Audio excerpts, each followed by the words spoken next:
আসসালামু আলাইকুম ভিউয়ার্স। আমি আমার নিজস্ব কবুতর পালার কিছু অভিজ্ঞতা আপনাদের কাছে শেয়ার করব।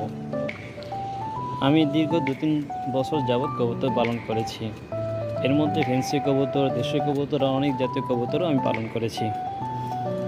তো কবুতর পালনের ক্ষেত্রে অনেক খামারি ভাইদেরকে দেখা যায় তারা তাদের নিয়মিত কোর্স ইত্যাদি অনেক কিছু তারা করে থাকে কবুতরের যত্নের জন্য।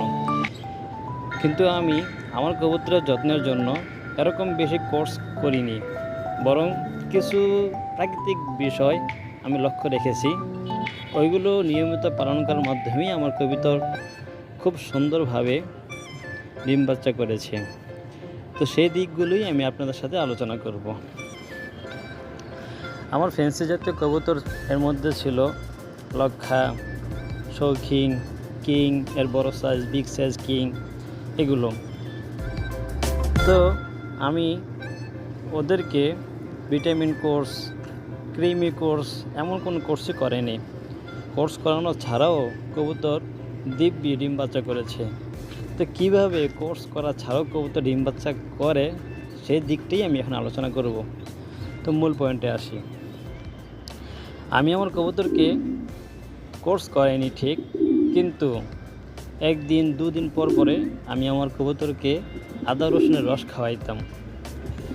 তো দেখা যায় এটা খাওয়ানোর ফলে কবুতরের মধ্যে যেমনইভাবে রোগ প্রতিরোধ ক্ষমতা বৃদ্ধি পায়, ঠিক তেমনইভাবে ডিম বাচ্চা করার ক্ষমতাও তাদের মধ্যে বৃদ্ধি পায়।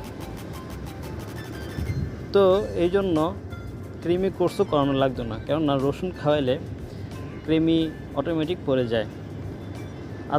আদা খাওয়াইলে ঠান্ডা লাগে না। কবুতরের বেশিরভাগ সমস্যাগুলো এগুলোর কারণেই হয়, ঠান্ডা, কৃমি ইত্যাদি। তো রসুন এবং আদা রসুনের রস এটা পানির মধ্যে হালকা পরিমাণ মতো পানির মধ্যে আদা রসুনের রস দিয়ে দিতাম। তো যখনই পানি খাইতো, খাওয়ার ফলে এটা তাদের শরীরে চলে যেত। পেটে যাওয়ার ফলে এটা রোগ প্রতিরোধ ক্ষমতাও বাড়াতো এবং ডিম বাচ্চা করতেও সহায়তা করতো।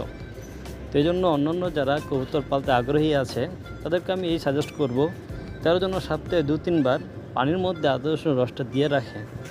যদি এটা কবুতর খায়, ইনশাল্লাহ কবুতরের অন্য কোনো কোর্স করানো এত একটা লাগবে না। তাছাড়া আমি কবুতর ছেড়ে পালন করা বলতে আমি ছাদে পালন করি।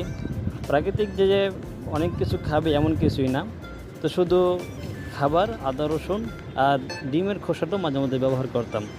তো ডিমের খোসাটা খেলেও কবুতরের জন্য অনেক উপকার হয়ে থাকে। তো এটাই হলো আমার দীর্ঘ সময় পালনের কিছু অভিজ্ঞতা, যা আপনাদের কাছে শেয়ার করলাম। আশা করি সবাই বুঝতে পেরেছেন।